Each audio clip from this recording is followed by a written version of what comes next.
Hello, my dear viewers. Welcome back to my channel English Lit Simplified.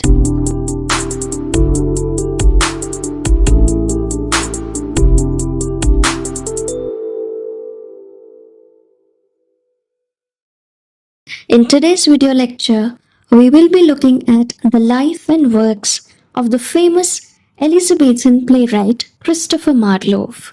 We shall first look at his early life and education. We shall then go ahead and understand about his literary career, including his major works. We shall then understand about the controversial life of Christopher Marlowe, and then we will be looking at his mysterious deaths, including his influence and legacy upon English literature. So, without further ado, let's get started.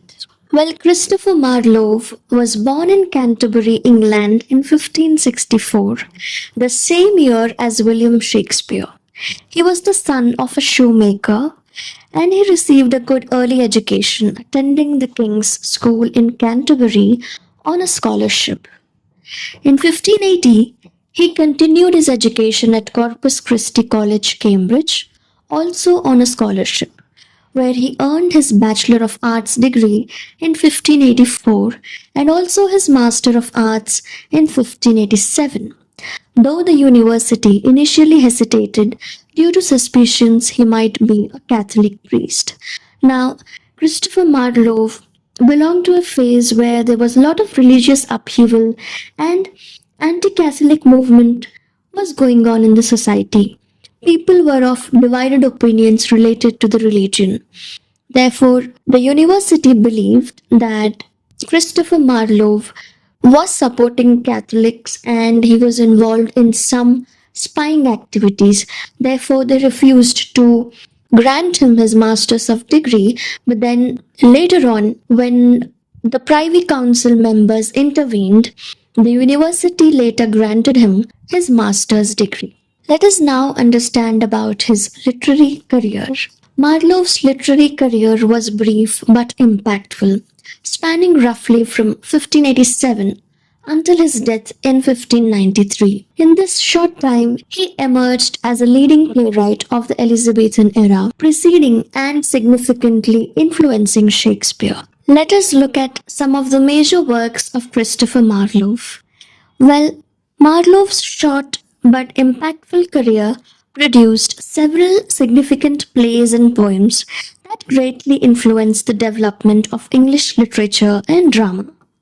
His famous works include, let us first look at his plays, the first one being Tamburlaine the Great.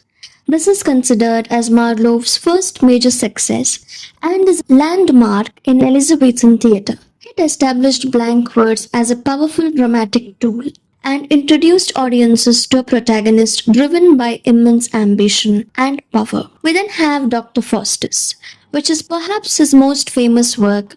This tragedy explores the consequences of a scholar making a pact with the devil for knowledge and power. It delves into themes of sin, redemption, and limits of human aspiration. We then have The Jew of Malta, and this play features the character of Barabbas, a wealthy and vengeful Jewish merchant. It explores themes of religious prejudice, greed, and Machiavellian politics, and is considered a precursor to Shakespeare's The Merchant of Venice. We then have Edward II, which is a historical play focusing on the reign of King Edward II and his controversial relationship with his male favorites. It is one of the earliest English history plays to explore homosexual themes and complex political intrigue. We then have Dido, Queen of Carthage, which is possibly co-written with Thomas Nash. It's a tragedy based on the story of Dido from Virgil's Aeneid.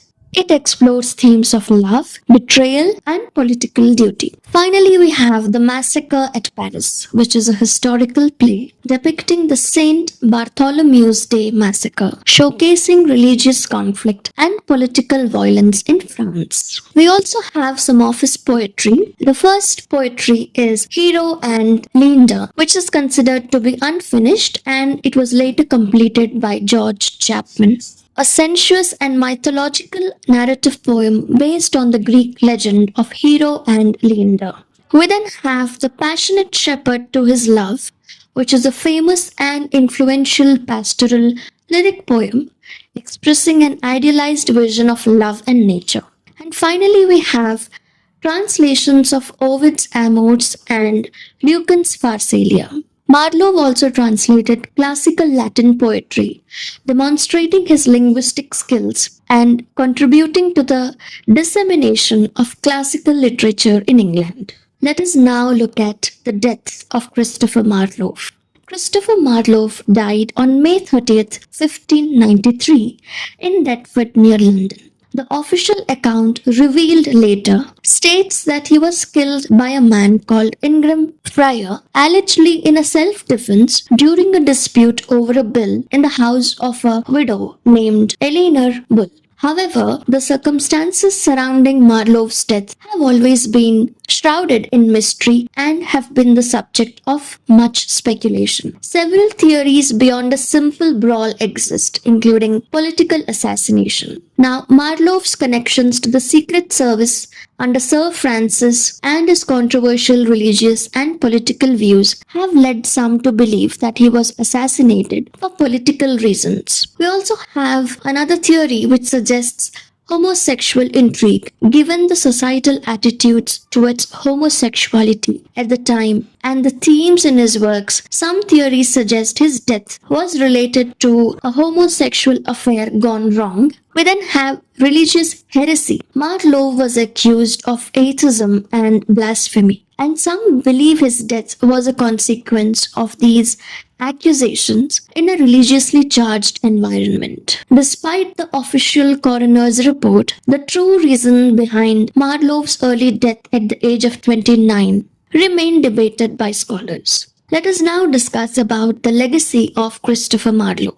Despite his short life and career, Christopher Marlowe left an indelible mark on English literature and theatre. His legacy includes revolutionizing dramatic verse. Marlowe is credited with popularizing and mastering blank verse, which is unrhymed iambic pentameter, in English drama. His mighty line, as Ben Jonson called it, provided a flexible and powerful medium for dramatic expression and became the standard for Elizabethan and Jacobean playwrights, including Shakespeare. Marlowe's impact on William Shakespeare is undeniable. Shakespeare built upon Marlowe's innovations in language, character development, and dramatic structure. Some scholars even suggest Marlowe may have co-authored some of Shakespeare's early works. Marlowe's protagonists, such as Tamburlaine, Faustus, and Barabbas, were often ambitious, complex, and flawed individuals